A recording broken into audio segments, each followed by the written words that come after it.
I'd like to call a meeting to order of the Board of Leavenworth County Commissioners. I'd like to invite everyone to stand for the pledge. I pledge allegiance to the flag of the United States of America and to the republic for which it stands, one nation, under God, indivisible, with liberty and justice for all. I'd like to begin with a moment of silence, please.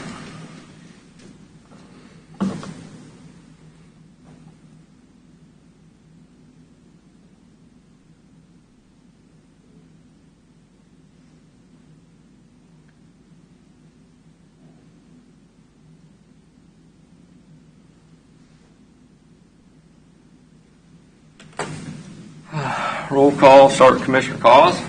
Here. Commissioner Culverson. Here. Commissioner Smith is present. Commissioner Shimke. Here. And Commissioner Stevens. Here. All commissioners are present. We have public comment today. There was one. Okay.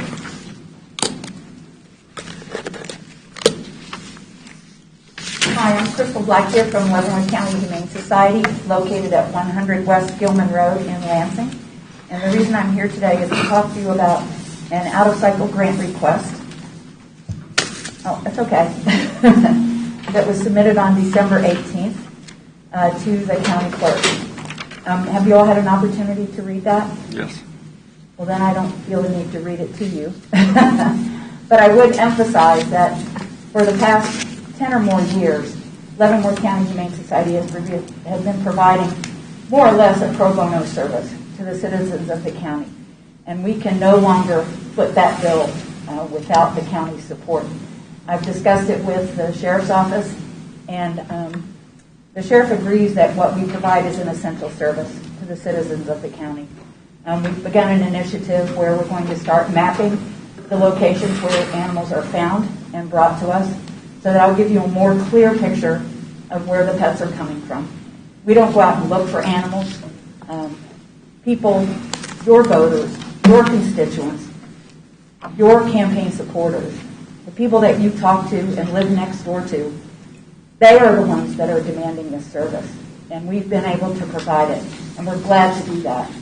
But over the past year, it's been very difficult, and especially difficult. And it's a critical request that I make now for funding to cover the animals that we've cared for in 2020. Any questions? Now, we did give an appropriation of $11,000. Is that correct? Last year. That was in 2019. So, I guess the question: have you approached the sheriff about carryover funds being used and utilized? They got a copy of the request at the same time the county clerk did, and I did sit down and speak with the undersheriff about the deficit, and they had some ideas of ways that we might be able to document the need better so that the commission understands it. You understand that for the Humane Society, it doesn't matter where in the budget the money comes from. That's right, but that's who I would visit with. I visit with. I have visited with them, and if they make a request, because they have the animal control under their right. Well, the route that I was advised to take was to submit the request to the county clerk, which is what I've done. Okay.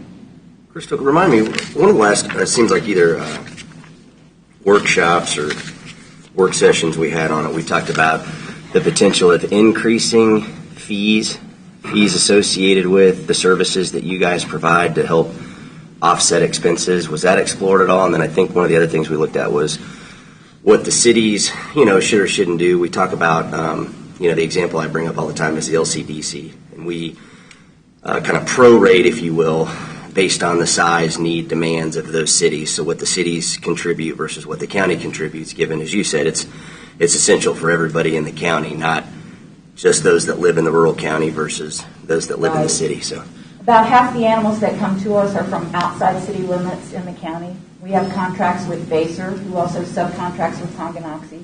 So those two cities are covered, and they pay us every month. We have a contract with Glenwood. They pay us every time they have an animal come in. We have a contract with Lansing. They visit regularly. They're right up the street. They visit regularly. We take a lot of animals from Lansing, and they pay their bills. We charge, it's $70 for an intake, which is the basic, intake fee. We know we're going to spend at least that much money on an animal. Very often, if the animal's only there for a day, we waive that fee, because if an owner comes and picks up the animal, why would we want to keep it? The city will allow us to release the animal once they've paid any fines or fees that the city requires. There's still a cost. There's still a cost to you, though. Boarding fee for the required impound period. We have some cities like Baser; they'll do their own impound most of the time. So normally, all they pay is an intake fee once they've completed their impound at their facility, which is modest, but it does what needs to be done. It can hold the animals for the required 3 to 4 impound days. And then Bonner Springs, we started a contract with them. We did it as a test for 2020. The first 6 months, of course, were not representative of what anyone could expect for a normal year. Sure. So we extended it for another 6 months. They pay us a flat fee of a $100 intake, and then if we do have to do their impound, most times they do their own, then we charge them $20 a day for the impound boarding. Do you remember, total fees that you collect on like an annual basis, if you were going to ballpark, any idea what that number is? Oh, probably, not counting the little bit that we get from the sheriff's office, probably 20,000, maybe 22. Okay. And so the gap that you're trying to solve for, though, is how much? 16,000 is what we're asking for this year. And what I did was I calculated the invoices for the county, for the sheriff's office, and then subtracted off what they've already paid, because if we have a case number, normally they'll pay that part of the invoice. And then figured out what the deficit was. So you're talking about it's 16, which would be an incremental 5 over the 11 that we gave you in 19? Is that, or am I misunderstanding? Yes. Our intakes are way up since we moved to the new building. Which looks great, by the way. Looks awesome. Well, thank you. We appreciate that. No, it's very nice. I'm just trying to work the math backwards, right? So if we Sure. subsidize 11,000 and it's still a gap of 5,000, and you collect 20,000 in fees, it would seem like you could raise your fees 25% and ultimately offset that gap. As an example, I realize nobody wants to increase their fees, but that's cost of doing business. Our 2 years. Our contracts are 2 years, and we just renegotiated those contracts. So, What I'm thinking about, even fees just to private citizens that come in, nothing to do with the contracts you have with municipalities. Here's what we run into with private citizens. Say a dog shows up at your house. You might be willing Probably to... Jeff's. Okay, Jeff's dog shows up at David's house. David could ignore the animal, keep the animal, try to get the animal home, or he can bring it to a safe place where he knows it's going to get any vet care that it may need. It's going to get scanned for a microchip, and hopefully will be reunited with Jeff. Why should he pay for Jeff's dog to be taken care of? Jeff should be paying that. So when owners come in to claim, we ask for a donation. When people bring animals they find, we ask for a donation. But we can't force them to pay. Sure. And the alternative is people will go back to what they used to do, and that's keep them, ignore them, or shoot them. And none of those are good solutions. To keep them is okay as long as you're not keeping 40 animals. But it would be much better to get that animal back to its owner. That's our ultimate goal. Right. Get them back to their owner or find them a new safe place. And I'm thinking less about those that bring it to you. It's when Jeff comes to pick his dog up that he let get out, or people come to they bring in their family to only look at dogs because you'll never take one home. Here's the deal: it's like going to buy a car. If you show up, you're probably walking out. Especially when the kids are with you. So I'm just thinking maybe there's some ways to increase those fees and offset that gap. We do charge adoption fees, or we collect adoption donations, because those are not subject to sales tax. And they range anywhere from $90 to $250, depending on whether it's a cat or a dog or a puppy or a kitten. But that still doesn't cover our expenses, even for the vet care of the animals. Each animal that comes through, even if they're healthy and not injured, costs us about $200. Right. We use local vet care when we can, but we found a much better option, cost-wise, to go to Humane Society of Greater Kansas City, or Kansas State has a program that'll spay and neuter pets free of charge. So that's helped us out this year to be able to get on that program. But I understand what you're saying. Okay.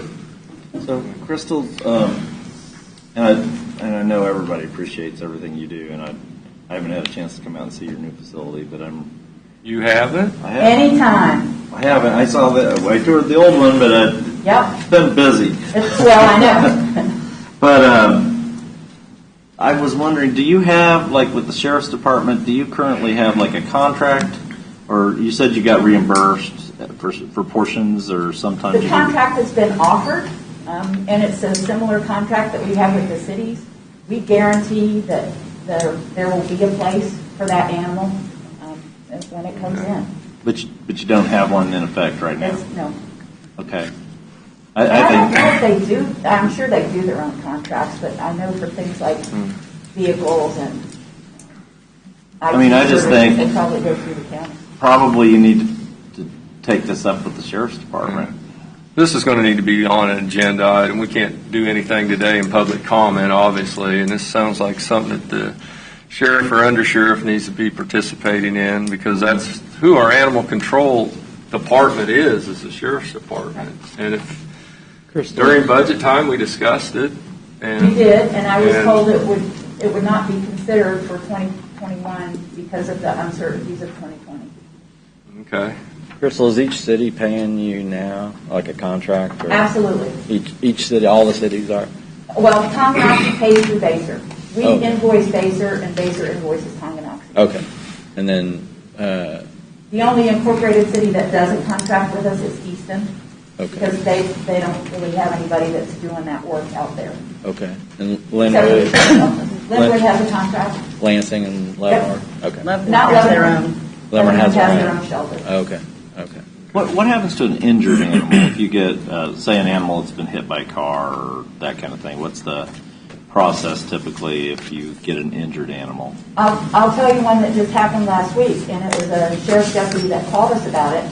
He was on his way out to a call on Highway 16 out towards McLeod. A cat had been hit by a car.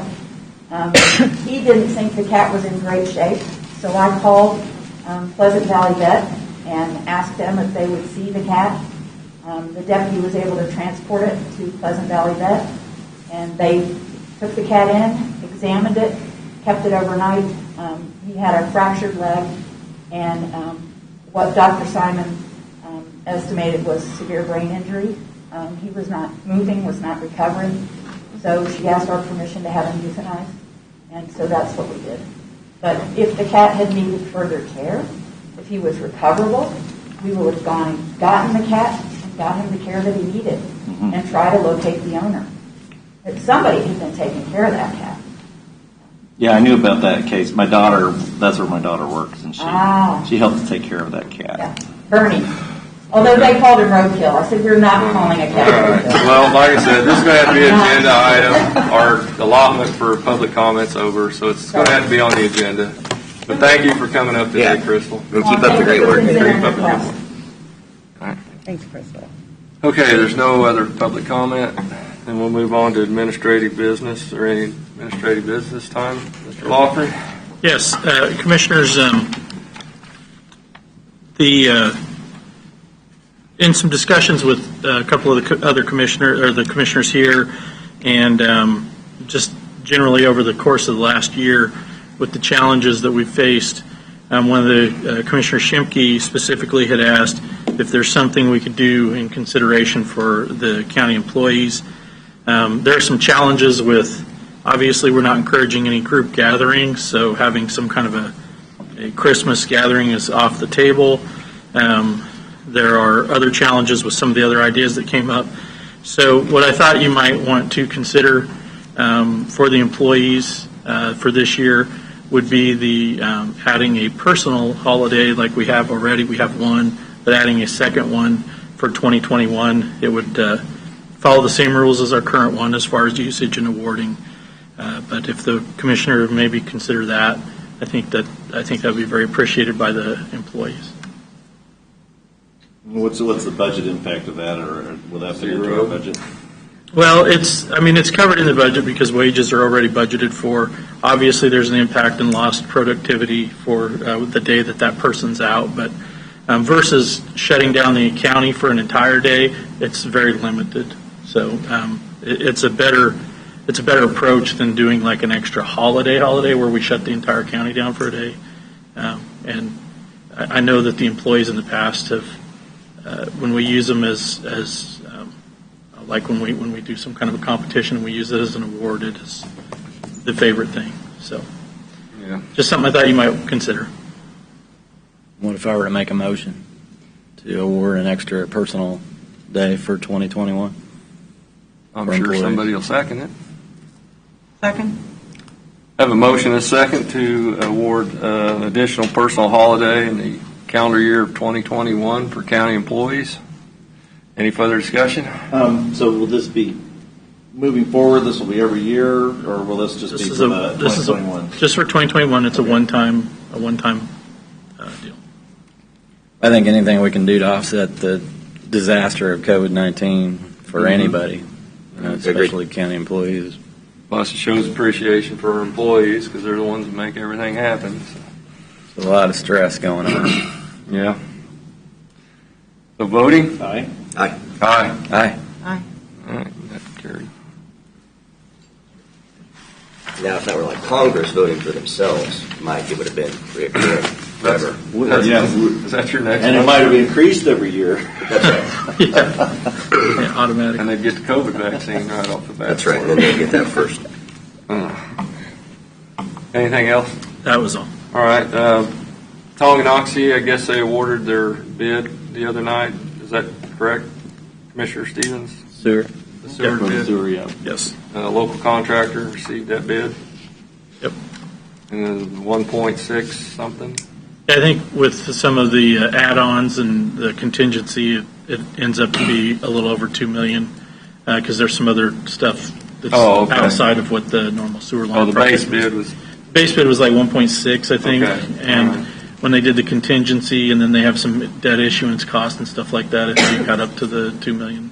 So. Because originally it wasn't a request 1.5, and then ultimately it went to the Port Authority, and the Port Authority made some commitment, but that was sewer plus just utilities in general, wasn't it? I can't remember. So the 1.2 million is what the board committed to the project. That's through the Port Authority's recommendation. The money can't go directly to the Port Authority; it has to go directly to the city. But the recommendation came from the Port Authority. So they have it through the county councilor, myself, and their financial advisor.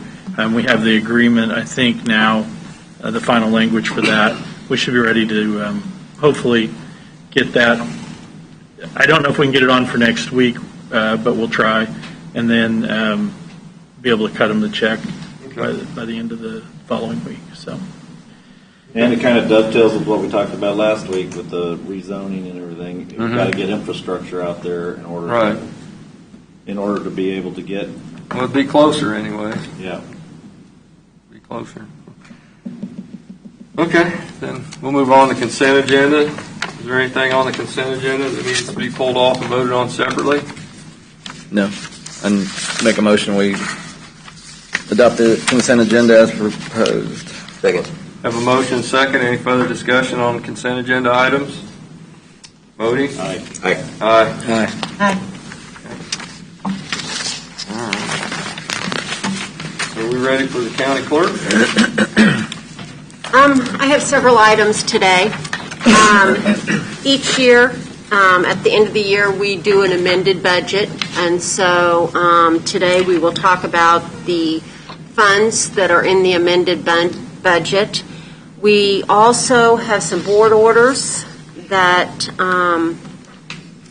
we have fixed for consideration by the Board of County Commissioners.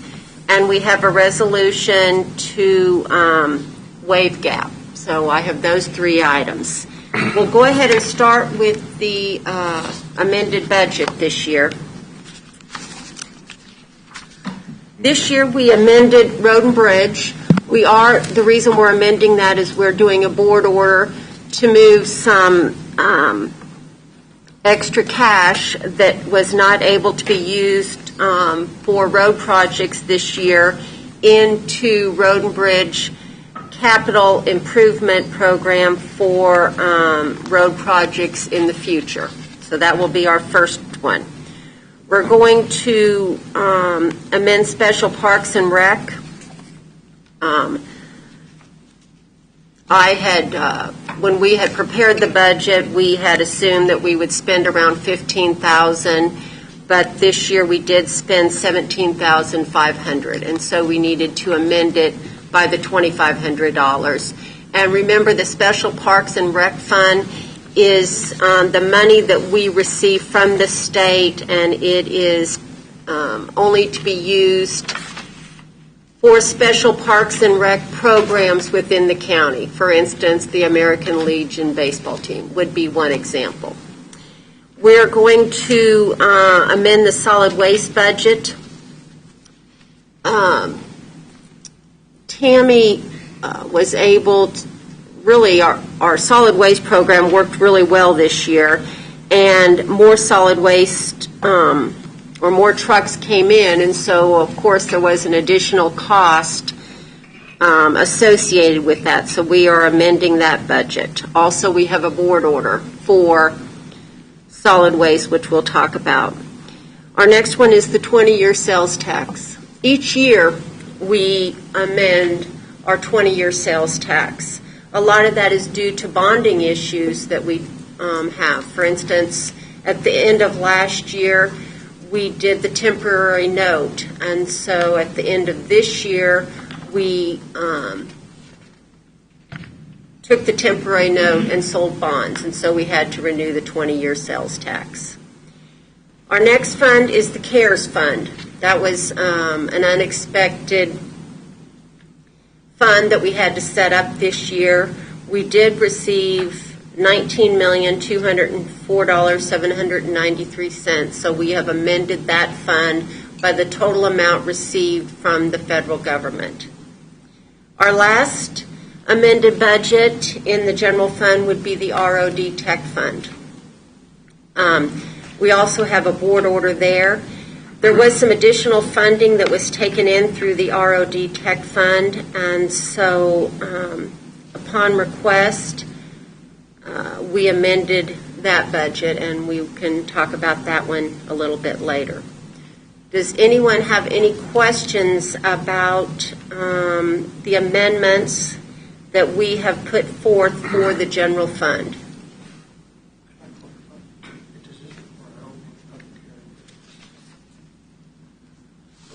Yeah, I think it does. Mr. Chairman, if you could declare that the budget amendments will be considered in a public hearing, which you can open at this time. Okay. And then proceed from that point. All right, this time I'll open up a public hearing to discuss on the budget transfers. Anyone here wishing to speak on these items? Then we'll close the public hearing and return to regular session. So on the board orders, we'll have to do these separately on a motion, correct? That's right. So we would just need a motion to Consider consider the board budget. order 2020. No, for the amended budget. To approve the amended budget, first of all. And then you'll do the board orders. Okay, all right. Then I'll consider a motion this time, or entertain a motion at this time to consider the Is amended there a budget. specific number for the overall budget amendment? Am I just missing it? No, you would just amend the 2020 county budget. I'll make a motion to amend the 2020 county budget. Second. I have a motion and a second. Any further discussion on the amendment of the 2020 budget?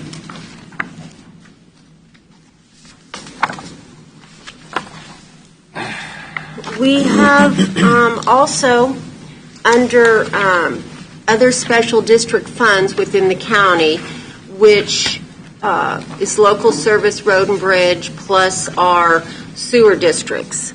This year we are amending local service road and bridge by $50,000. And so we would need a motion to amend the 2020 special district funds. I think you still need. I still got a motion. Oh, I'm sorry. That's all right. So, if there's no further discussion on the amended budget. Just a second, I was going to ask a question on that. All right. So these amendments you presented are going to be handled separately and apart from the separate board orders, correct? Yes. Okay. And on the CARES Act funding, and this might be to Mark, is the assumption that the monies that we did receive from the state, I'm assuming we're going to use all of our allotted funds. Is that correct? Yes, that is correct. 100% of the CARES Act funds will be allocated and used and will not be returned to the state. Okay. Any other questions?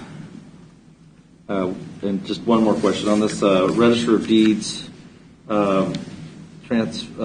technology fund. That fund is not a fund that if the money is, if we don't use it by a certain time, then it would return to it would just be lost. I mean, it would go to the reserve funds. Is that correct? Yes. It's a special fund, so the funds in those funds stay there unless you take action. So the funds in that fund would remain in the technology fund. Mm-hmm. Okay, that's all. Okay. And that's going to be a separate item to vote on. It's got a board order. So voting on the amended budget. Aye. Aye. Aye. Aye. Thank you. Okay, I'm sorry that I had skipped ahead That's all to right. our special funds. So as I said, we would need a motion to amend the Leavenworth County Special District funds, and this would be for local service, road and bridge. Okay. I'll entertain a motion to approve the special district funds amendment. Okay. Second. Have a motion and a second. Any further discussion on the special district funds amendment?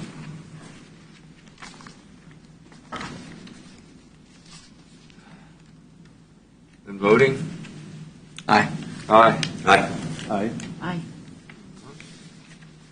Aye. Becky will give you those to sign because each one of you will have to sign those amendment pages. Okay. The next thing we're going to do is go over each of the board orders. Now, the board orders is different than the amended budget in that this money is being transferred to a different fund, and so a board order is necessary.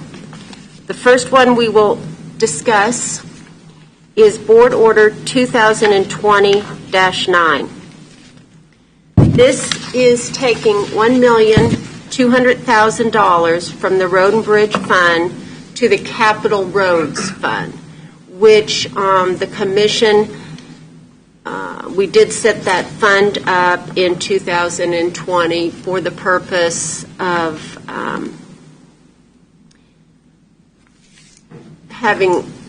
being able to track the road projects with more accuracy. Allows us to set aside funds for multi-year projects as we build up funding for those. So like a bridge that we know is going to be $3 million, we can set aside $1 million a year for 3 years to cover that funding. That's what the capital project, or capital road fund allows us to do. And we use, right now we're doing that with carryover from the road and bridge. Okay. Which is much chipping and sealing and road work they completed this year. They did a good job. So I'll entertain a motion to approve Board Order 2020-9. I'll make a motion to approve Board Order 2020-9. Second.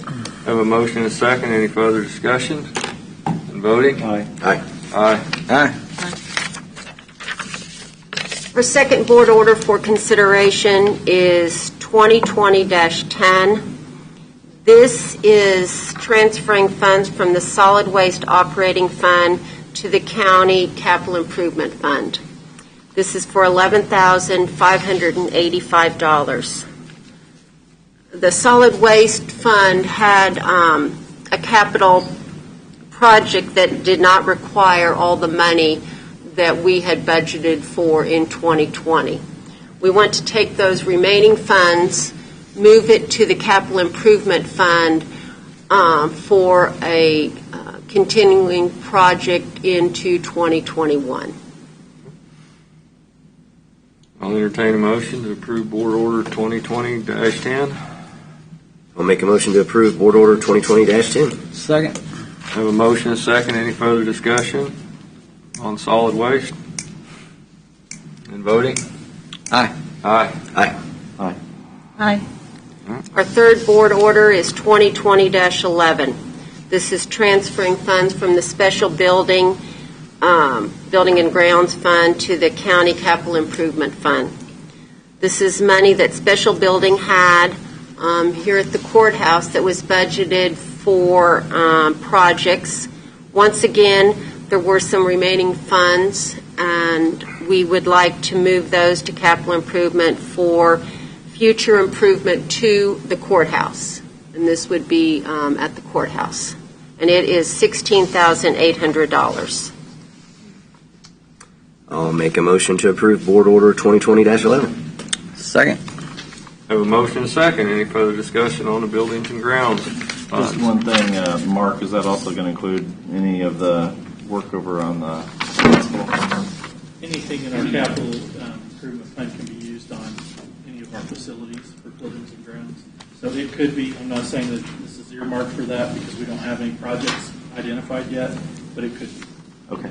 Might be able to replace a door or two. I was going to say the sign. Right. Sign.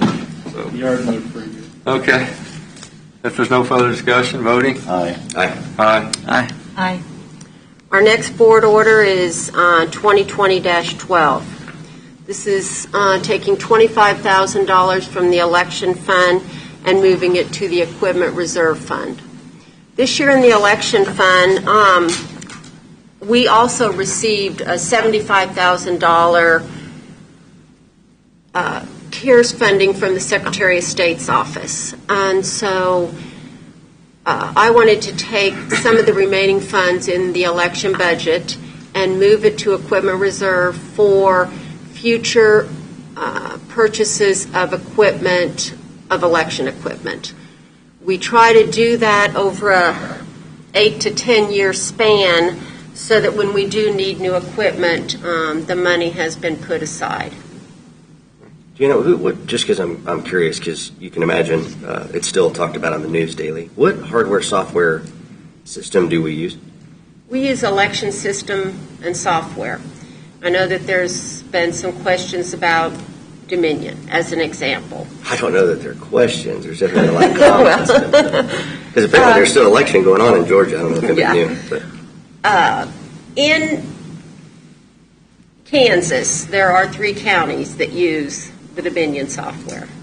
That is not the software that we use. Do you happen to know what counties those are off the top of your head? I don't know. I had to ask. All right. Because what I was really doing was saying how great. I'm so glad you've made the decisions you've made, and very well done. So Thank you. I was trying to get to that. I bet I know. I'll make a motion to approve Board Order 2020-12. Second. Have a motion and a second. Any further discussion on the election equipment fund? Voting? Aye. Aye. Aye. Aye. Our next board order is 2020-13. This is transferring funds from the Register of Deeds Technology Fund to the Board of County Commissioners / ROD Tech Fund in Equipment Reserve. The Register of Deeds is able to move money from her tech fund to the BOCC Tech Fund. That money still can only be used for technology within the county. The Register of Deeds had asked, she is interested in reimbursing some of the mapping costs that were incurred through aerial photos, I believe, in 2020. We have a board order here for $70,260. This still allows the Register of Deeds Technology Fund to begin 2021 with the same carryover that was budgeted to begin 2021 budget year. So, question for staff.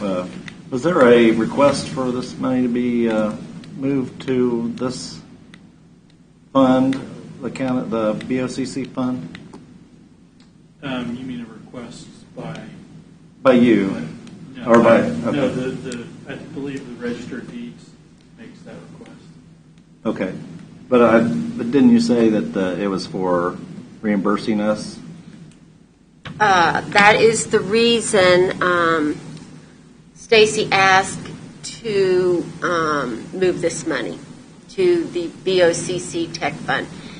When the money is moved to the BOCC Tech Fund in Equipment Reserve, the board has they then make the decision on what can be purchased or reimbursed to another department, under the premise that it is for technology reasons associated with the Register of Deeds. And this isn't anything out of the ordinary. Yeah, this is she does this practice. every year. Right.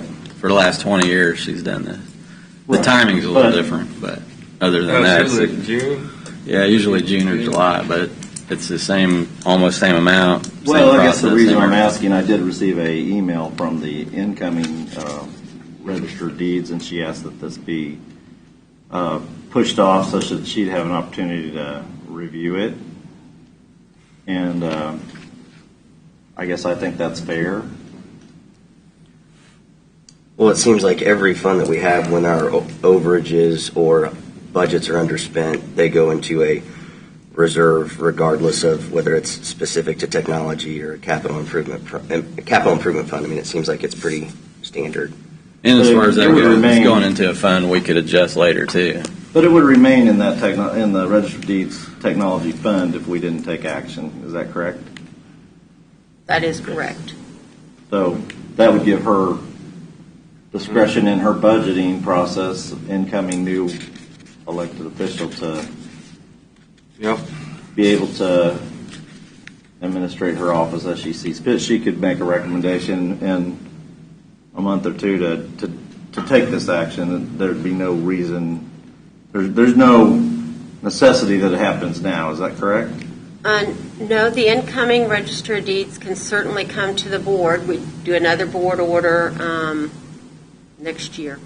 I don't know. I think I'm of the opinion, continue under current operating procedures, and if the new Register of Deeds comes in and does an assessment, and whether that's hopefully not 3 weeks, hopefully it's several months, to make decisions that are Well, and it's going hugely into a fund impactful, that we they can come and request the dollars. Well, the impact of this is you're reducing her budget. But it's going into a fund that we could adjust later too. But why? But we have no reason to do But it. when you Well, what from a year-over-year perspective, or where the fund started in 2019 or 2018 versus 2020, you're talking about from a year-over-year variance perspective. I think you're looking at it But inaccurately. normally these are transferred in June, not at the end of the year, January, February is normally when the money's. or whenever it is. It's not in December. And the problem I have sort of with this is it's coming to us 2 weeks before the new incoming Register of Deeds, who has requested that we not take this action because she hasn't had opportunity to review it. We're making a move now when we don't know what her views will be on it, and she is going to be the elected official. Okay. I'll entertain a motion then. I'll make a motion to approve Board Order 2020-13. Second. I have a motion and a second. Any further discussion? Voting? No? Aye. No. Aye. No.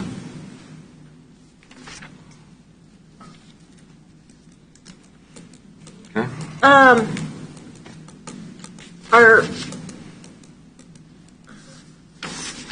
Our last board order is 2020-14. This is from the Special Building Justice Center Fund to the County Capital Improvement Fund. This is the same reasoning behind the transfer from special building here at the courthouse. There was some money remaining from projects done at the Justice Center, $15,000. It would be moved to the Capital Improvement Fund, for work next year or in the future, designated only for the Justice Center. And that's $15,000.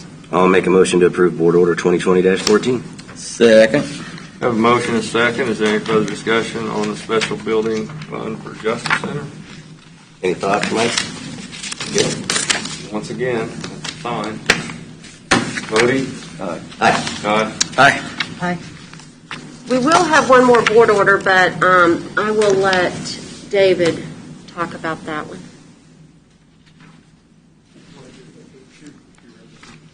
It doesn't matter. I didn't know if you wanted to do all the board orders first. Okay.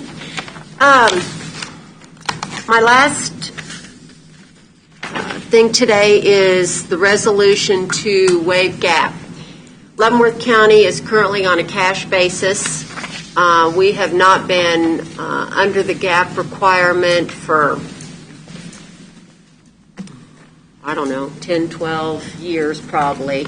But each year we do have to waive that GAP requirement. So I would need a motion for that resolution. Okay. And in the motion, we got to vote the state statute.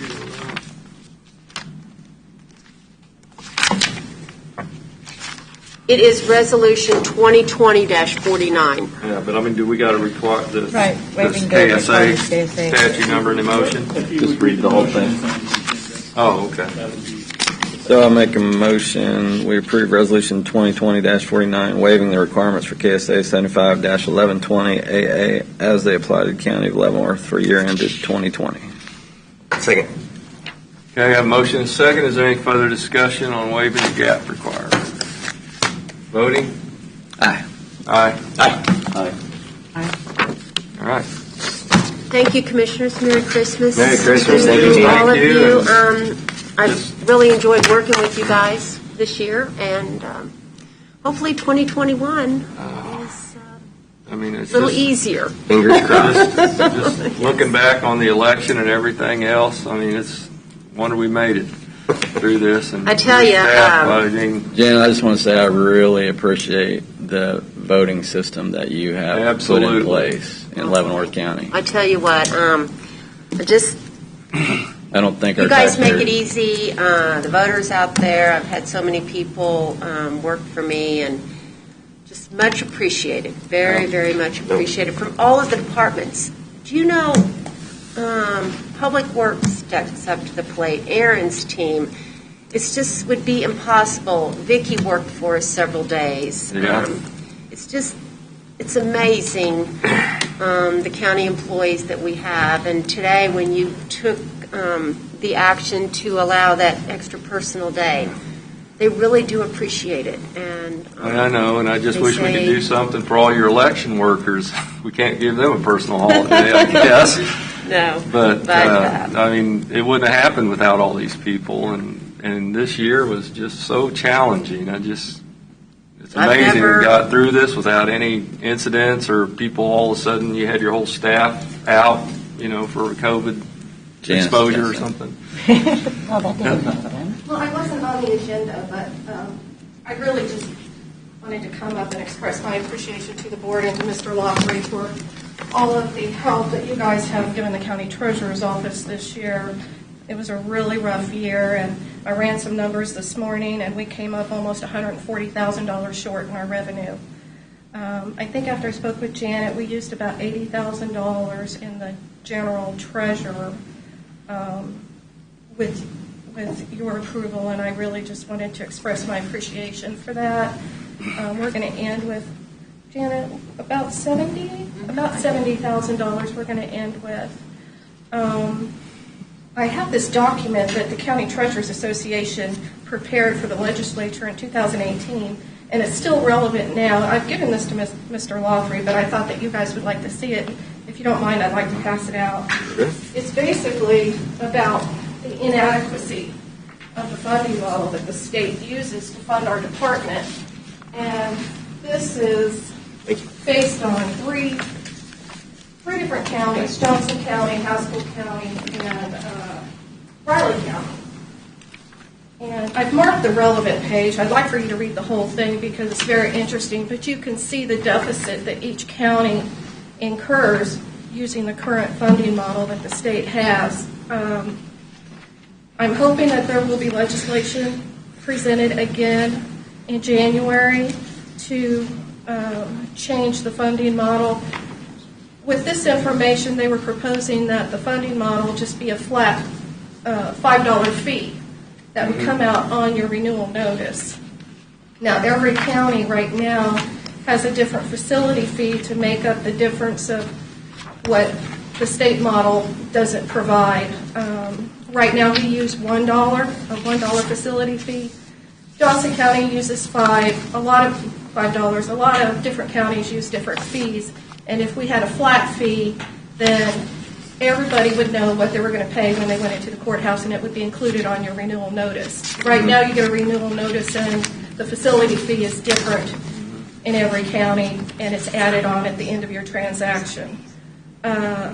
I will have to be raising the facility fee to $5 per title transaction starting January 4th.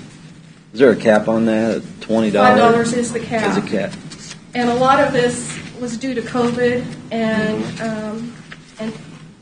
with our income being based on the facility fee, we don't know how many people are going to come through the door, and this is used basically to supplement the funding model that the state uses. And the $1 fee just was not cutting it for our budget and our expenses. And as you can see with the other different counties, it's basically the same thing.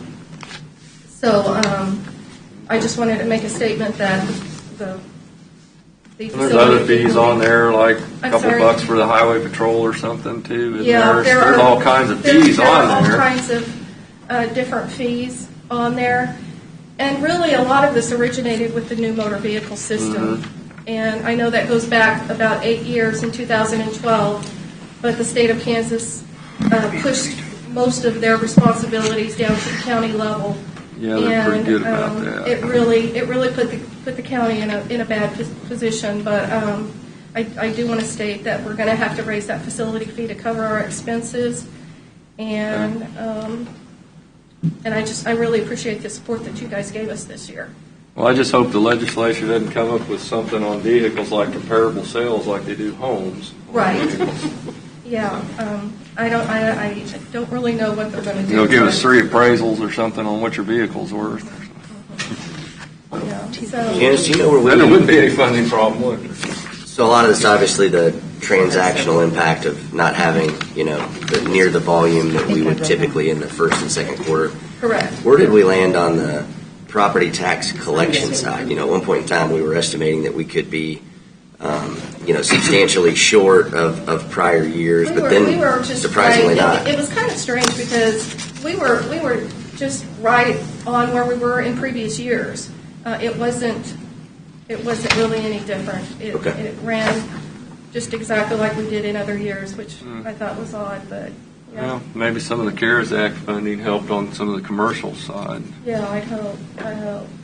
But also I wanted to remind you that we will have to be closed on January 31st like we are every year to close out the fiscal year.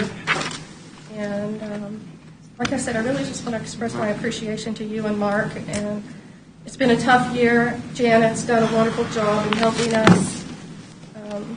But everybody has. I think Aaron's everybody would been be great. glad to see this year over. Hopefully Yeah. 2021's And I She means think this is December helpful. 31st, right? We've talked about the broken system specifically in a county that has such a large tax exempt number of parcels as we do. So this is helpful. Unfortunately, I'm afraid that if we're waiting for the state of Kansas to reallocate less money to themselves and more money to the counties, it's probably a moot point. But Right. And I think I need to correct myself. I think I said that the proposal was to make a flat fee of $5 on the statement. I believe the flat fee proposed would be $10 for all counties, and it would be on your statement. Now, I'm going to have to raise it to $5, but if this is presented to the legislature, it will be presented at $10. So it's to lift the cap. Yes. Yeah. Yes, but the legislation for us treasurers caps at $5. Well, we're currently where? We are currently at $1 at the courthouse and $2 at the annex. But this would be a flat fee, $5, whether you're at the annex or the courthouse. There goes one of my ideas to get our LVTR money back. Yeah. So anyway, It's going to take more than one idea. To get Like that. That was one of the list. You got to give Plan A or Plan B and not give a Plan C. Okay, well, thank you. All right, well, thank you, And and thanks for everything you and your And I department appreciate that does. you appreciate our employees, so thank you. You bet. Thanks, James. All right.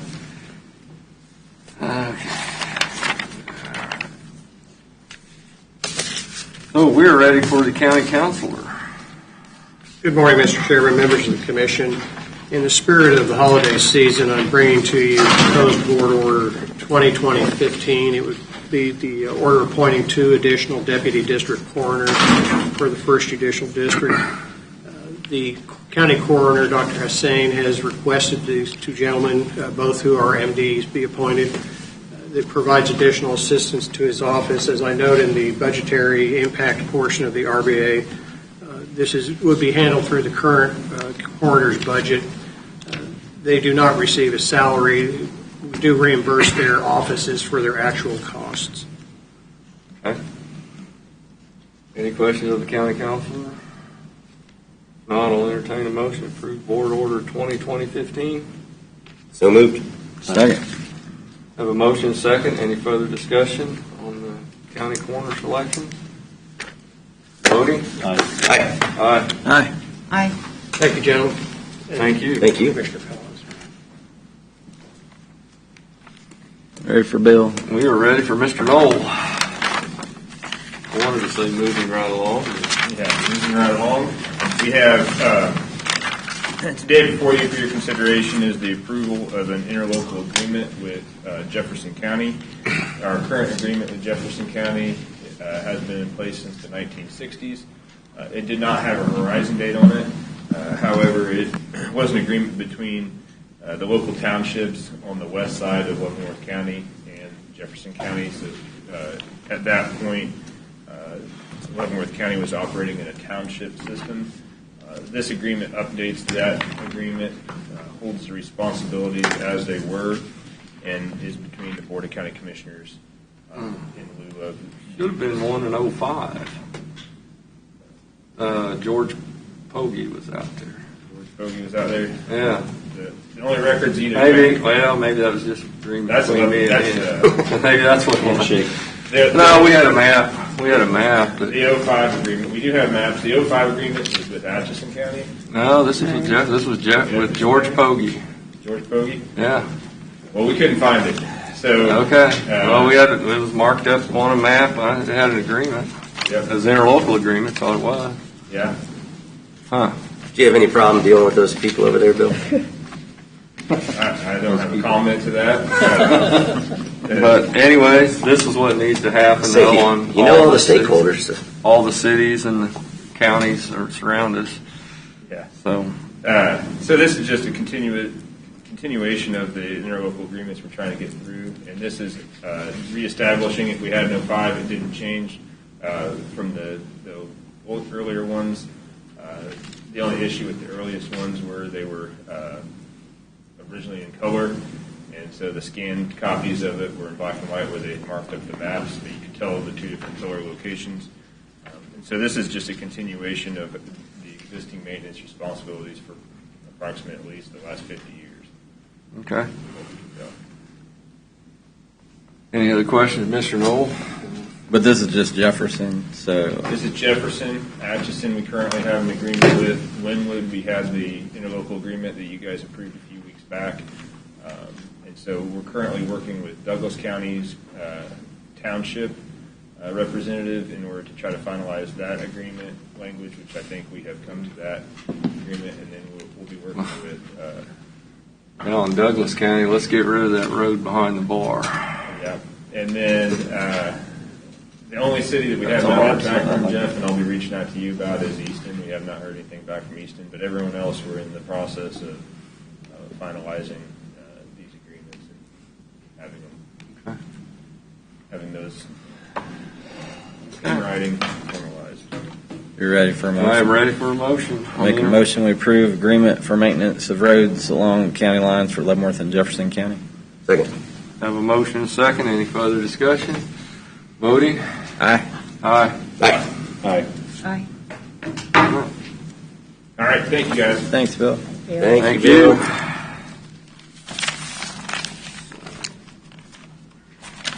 We're ready for planning and zoning.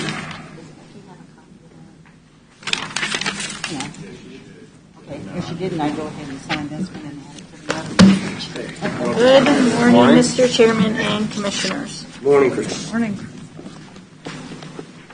There it is. I have before you a request to approve case number DEV 20-107108. That's a preliminary and final plat for the South Linwood subdivision, which is the one-lot subdivision for the Linwood Elementary School, for the Pacer Linwood Elementary School. As you all are very well aware, I'm sure this is located at Stillwell and K32. The entrance will come off of Stillwell. The school district is proposing to build a new road, which would be a continuation of 178th Street. They did submit a traffic study, which our engineering firm has approved. The layout has a couple of exceptions to policy that they're requesting. The first is that 178th Street does not meet the spacing requirement of 1,300 feet based upon the location of the school and the necessary 178th Street. They are asking for an exception because of the location of the school. Their traffic study indicates that there won't be any stacking issues. Also, the driveway off of 178th Street that goes into the school, that also does not meet the driveway access management policy. Again, that was brought before their attention. We asked them to address it, and their traffic study came back and said that there would not be stacking issues. So staff is supportive of those two exceptions. The Planning Commission was also supportive of those two exceptions. The third exception that they're asking for is the requirement that their their parking lot be that their parking lot be totally enclosed. That is really quite unrealistic and also would be unsafe given that it's a school. So staff is, of course, supportive of that. Staff also is going to bring that forward in a text amendment that needs to be amended as it is. That's an unrealistic request. The Planning Commission voted 8-0 to recommend approval of this. Staff recommends approval of it. I'll answer any questions that you may have. I'm still trying to figure out what an enclosed parking lot is. Like a Parking You have to fence it in. fence it in. Like a solid vinyl. Like a prison? So Because it's in a residential zoning district. for screening. Yes. Okay. Yeah.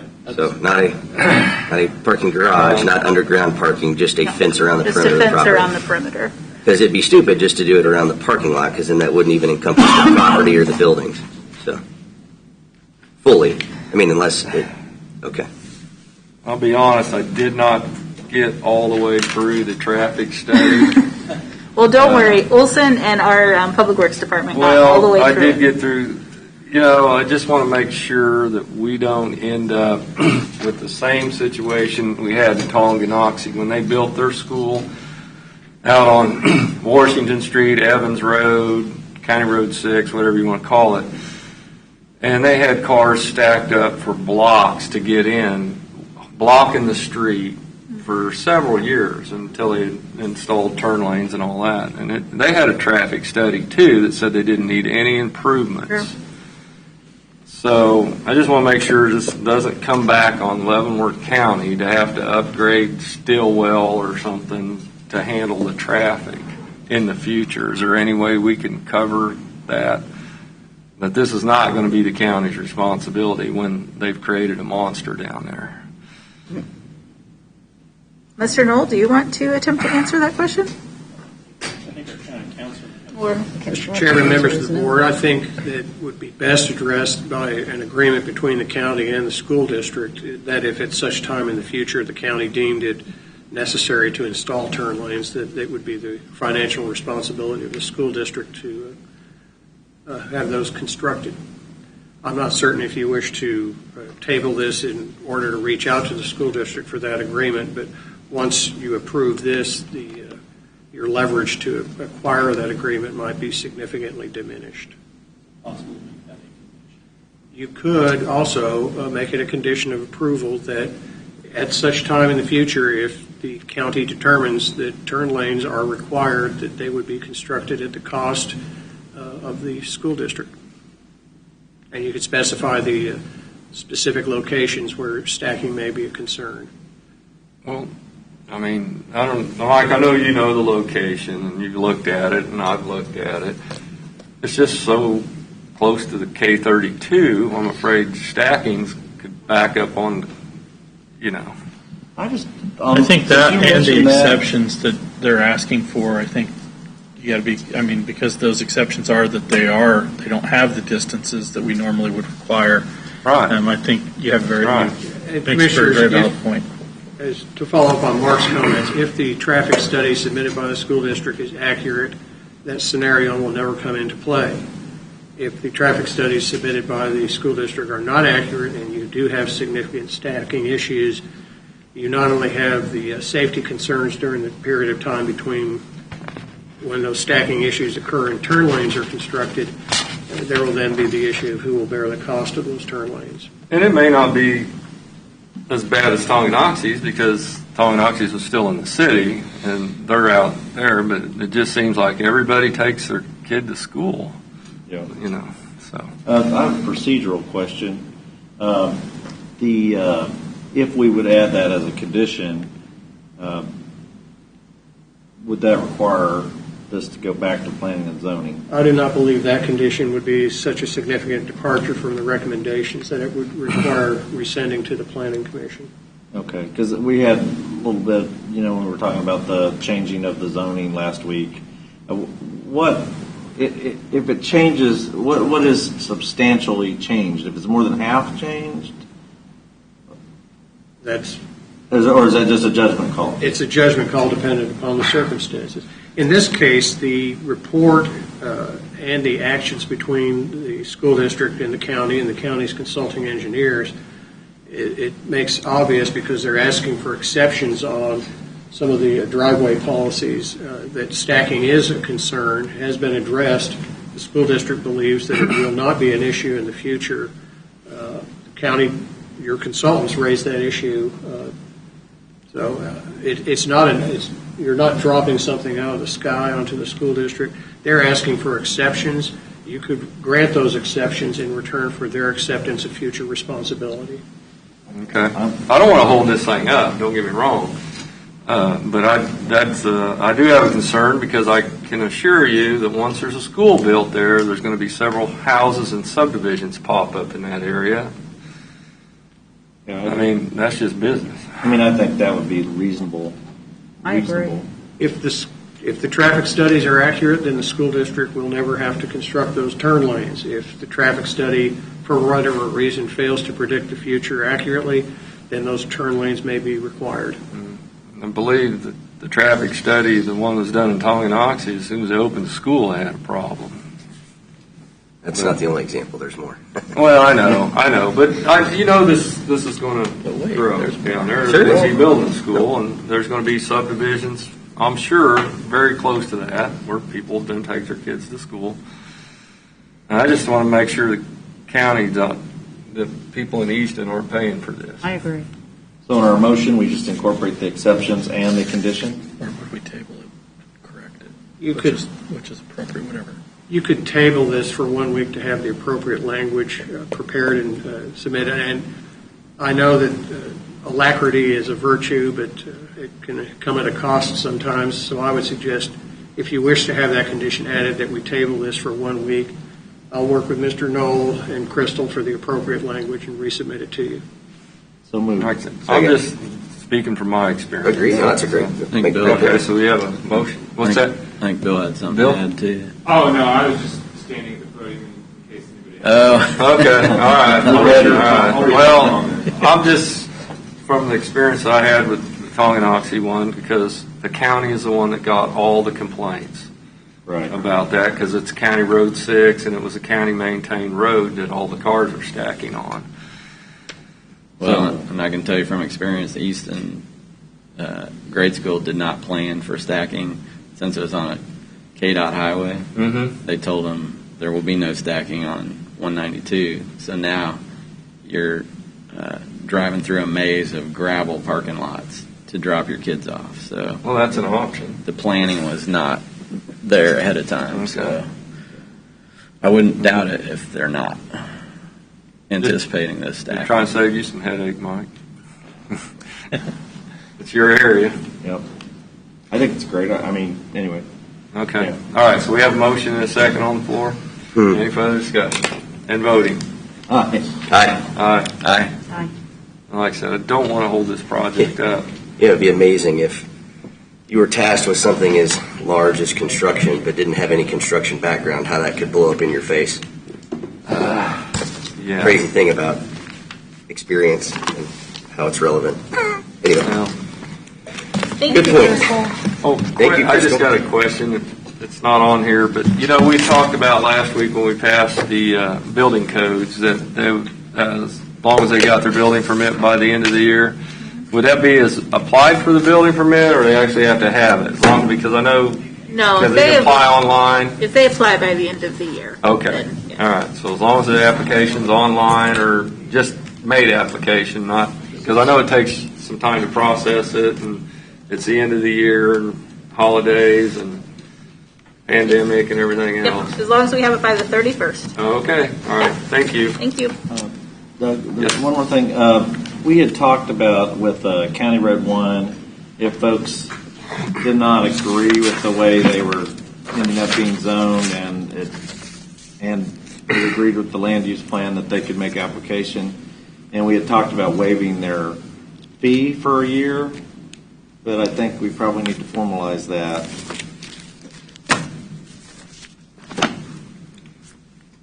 I think that was something that actually came up in the discussion a year ago when we were considering the rezoning, that we maybe agree to waive rezoning fees for that corridor for a certain amount of time. So I do think that conversation came up. It's just, it was like a year ago, so I don't think we thought of it this time when we did it, but yes. Would that need to be written as a resolution, or could we just? I think a recorded order finding by the board to do so would be sufficient. Okay, Set a time certain, so like 6 months, whatever you think is appropriate. I don't know, what would you recommend? How much time would you recommend? Commissioners, A year. A year? A year. Okay. So moved. So what was your motion? To grant Waive any rezoning fees. Specific to The County Road 1 County Road 1 for corridor 1 year. for 2021. Right. Okay. Rezoning fees? Right. The application The fee. Application. Second. Okay, I have a motion and a second on the floor. So let me get straight. So if somebody somebody wants to rezone right now, they wouldn't have to pay any fees Right. to change to the new But that doesn't mean they classification. would get the rezone. It would have to match up with the land use plan, Well, but. It is that- won't match with the land use plan, is that what Because we it's have different. rezoned it to does match the land use plan, so I'm assuming they would be asking to revert back to their previous Well, R5 or R. But for an example, though, like the R10 area, or the R5, or is it R40? The R40. Yeah. Yeah, so the R40 butts up against R2.5 in our land use plan, our comp plan. Yeah, So, but it's R5 probably zoned, I'm assuming, because that's what the old zoning was. So if they came in and wanted to rezone that area to an R5, they could do that and still fall within our guidelines if it needs to butt up, but then we would waive that fee. Yeah, man, I wouldn't make this too complicated. If you were part of the rezoning of County Road 1, Right. I don't care if you're in R40 and you're applying for I3. At the end of the day, Right. you decide what you're going to apply Right. for. You're applying for something different than Right. what it is. Right. And Whether- your fee will be zero for 2021. Whether it gets approved or not, Yeah, we'll that's waive fine. that fee That's for you to different. go through But that. this also can have somebody change to light industrial Sure. without paying a fee, correct? But that doesn't mean it'll be approved. If the. Yeah, there's no if the planning guarantee of board approval. Approve it, and we don't Yeah. approve Just it. the Okay. application. All right. It's just the fee. All right, so is there any further discussion on this? I know you're thinking there. Yeah. And this was brought up, I know, at the planning commission level, and then it was brought up when we discussed it at our level too, so it's been talked about. I mean, anybody at any point can do this very thing, and they can request it be changed to anything under the sun. Correct. We're just saying we're waiving the fee. Just for It's the 1 still the year. normal process. Yeah, but they still go through the same process. Still thinking? I think I got it figured out. Okay. All right, if there's no further discussion and voting? Aye. Aye. Aye. No. Aye. That was a long one.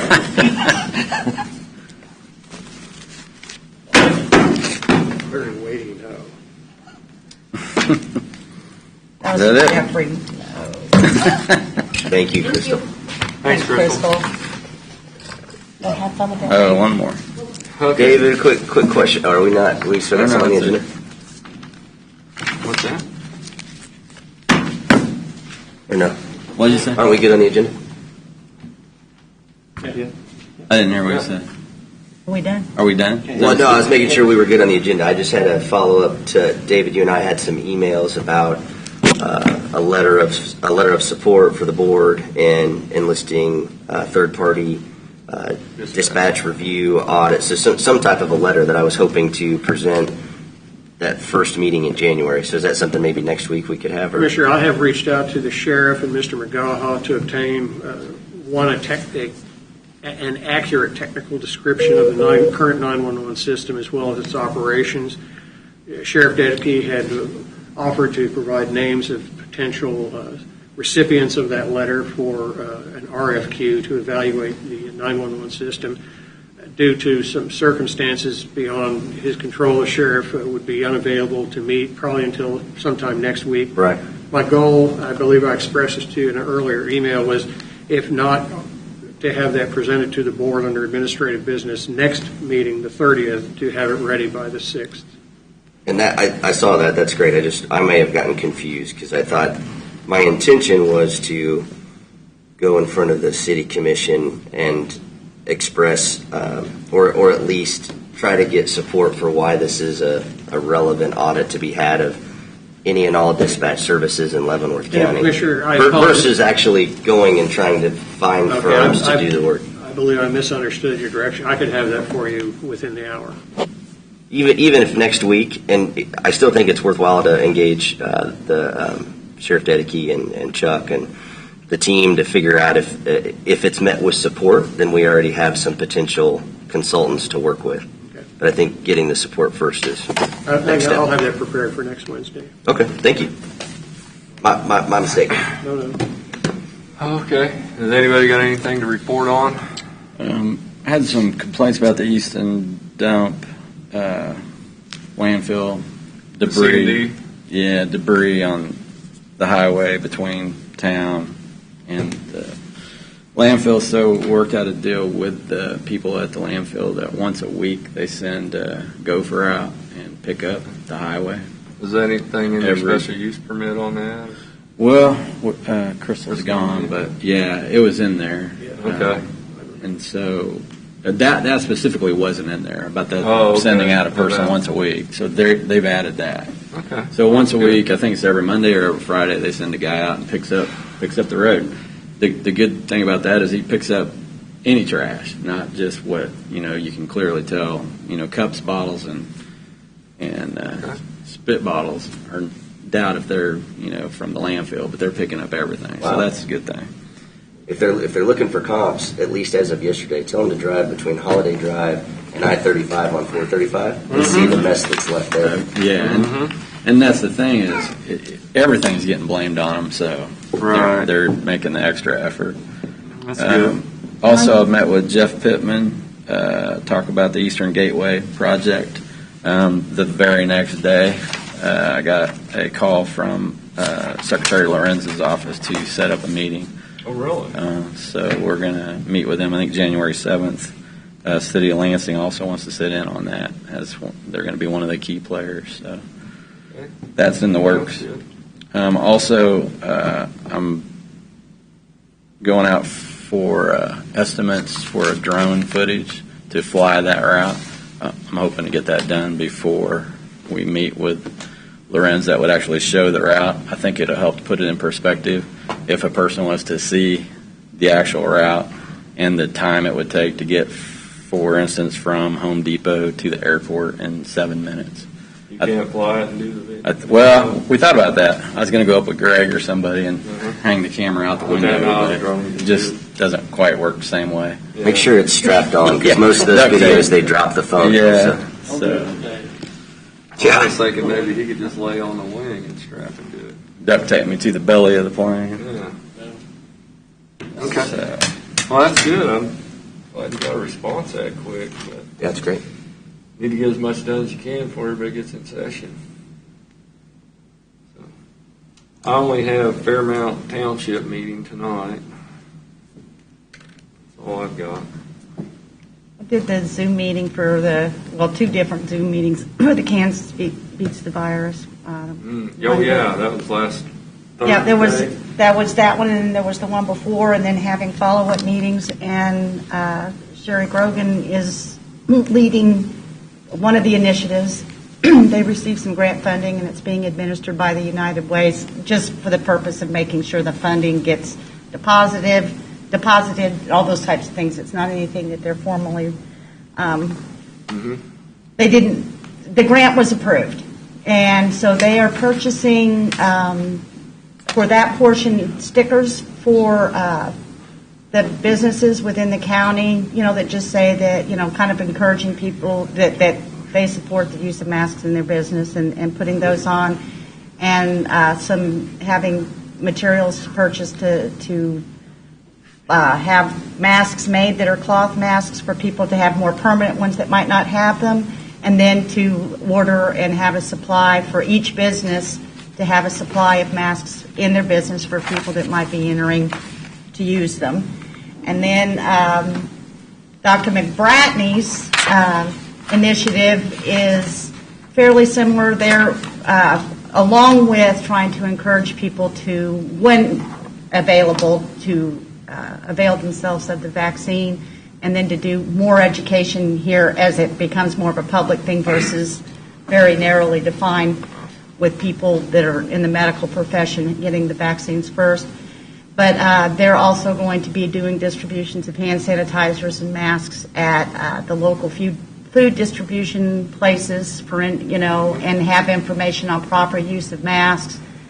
And so that's kind of where they are right now, and I think they just received their notification of having some funding to assist with their initiative. And then I believe, and I'm zoomed out, that the League of Women Voters is also doing an initiative, and I'm not sure exactly what theirs will entail. Does anybody There's a know lot of when activity going on around that within the area. Does anyone know when the vaccine's going to hit Leavenworth County? Very good. Well, it already has. I mean, there are already healthcare professionals in Leavenworth County who have received the vaccine. Our health department? The health department Corporate doesn't have the vaccine yet for distribution, but there are other. The hospital's got it directly. It'll also go directly to the preferred vendor for the nursing homes. Right. It won't go through the health office. So I was just hoping Jamie's crew could get the vaccine and what they're doing on the testing and everything and their exposures. So what does a citizen do that wants to get the vaccine as soon as possible in Well, Leavenworth County? right, they have established a tier of whatever you want to call it, priorities, and there's like 1A, 1B, and then 2 and 3, and it's all tiered, and it's based on how essential you are as as a worker. So I think that the first thing that they had coming out are the people who are working in the hospitals and care providers. Yes, frontline and first responders, right? yeah, and Jamie shared that last week that Right, the state and had then put out, and it's on the state's website as well. Yeah. It kind of goes through the priority list and where it's at. The But- state determines when that gets distributed. Young pups, you're kind of down I was there. You're gonna not on say, any Jeff, kind of risk. If you had no risk level, Everyone beside on the other side of me is probably going to be a while. and you'll get the virus probably late summer, it sounds like to me. Well, I was asking But- for like older people that are not emergency responders. So say somebody's And they're not in a nursing home. Yeah, They'll someone's be 70 in the years old. second group of individuals, and hopefully, Who do they reach out Winter. to about it? Health department? There's health nobody to department, reach out to yet because there's no really nothing. there's no We have vaccine not yet. The state received vaccine, hasn't just for received it to been distributed for the second round. and the second Right now, round the first is round are reserved. the only people who are getting it. Right, and then they're reserving vaccine for them to get their second Okay, so only dose. so So- medical Oh, that's right. providers Right now. Some of them, Yeah. the first vaccine's 2 doses in. Right, Yep. they have to But have then the there's two. some other vaccines coming on Hopefully. that are just 1. Okay, so someone who's not a medical provider that's 70 years old, when can they? That's not in a Are they nursing in- home. and Don't are know they at yet. risk? Okay. Not yet. If they're over 65, or I think they raised it to 70, and and not at risk. See, it goes by your risk Right. level, pre-existing conditions, but I would consider somebody that's over 70 probably have some risk. So So my- they will be right after we get the healthcare providers. Now, who do they contact to? That has not Doctor. been. I think they're going to have to go Their to own the doctor. doctor. Yeah. The Okay. hospitals and doctors' offices will be the ones that are responsible for that. Okay. So a couple weeks ago, I had the chance to listen to a talk by the youngest admiral, I think, in the Navy's history that controlled one of 13 battleships at the time. And so he took over the worst ship, and by the time he was done, it was the number 1 ship. So that's obviously why he was giving this talk. And he started it, and it was quite funny. He said, "Don't worry, I'm with the government. I'm here to help." The good news is the state of Kansas has this all figured out. So. Take this food and eat it. and We'll bomb Is you. that the good news? Well, I don't know. I was really hopeful that out of the 900 billion, more than a couple hundred would, 900 million, more than a couple hundred million would find its way to the people, but it didn't. So Yeah, anybody it's who likes not- anything government right now, they should be sick. Yeah. Mr. Culbertson, I did hear a program, the local Veterans Administration Hospital is receiving vaccines. Persons who receive care through the VA may want to contact the VA to see when it's available. They have a system, a tiered system as well. But So if they're a veteran, contact a VA. Yes. If they're other than that, Their health if they're care not a provider medical or, provider, and right contact now their their own doctor or distribution is hospital. being done through like the hospitals. So I have a question, this is either for you or for whoever knows. Like the storage, this vaccine can only be stored in a certain way.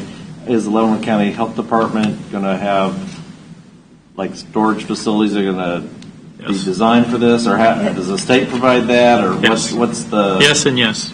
The Yep. state provides it, and we will have it before we receive the vaccine. We'll have the necessary equipment to hold it. So that'll be coming.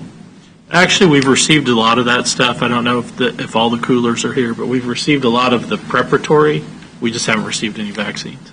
And the vaccine, I think that If you- David had a good explanation on it. It's it has to be, even though it has to be stored at such a, my understanding is the requirement that it be stored at approximately 90 degrees Fahrenheit below zero is for longer term storage, that once it is removed from that storage, has approximately 5 days to be distributed and utilized, and at that point it's in the distribution phase, and I don't believe the cooling requirement is quite as significant.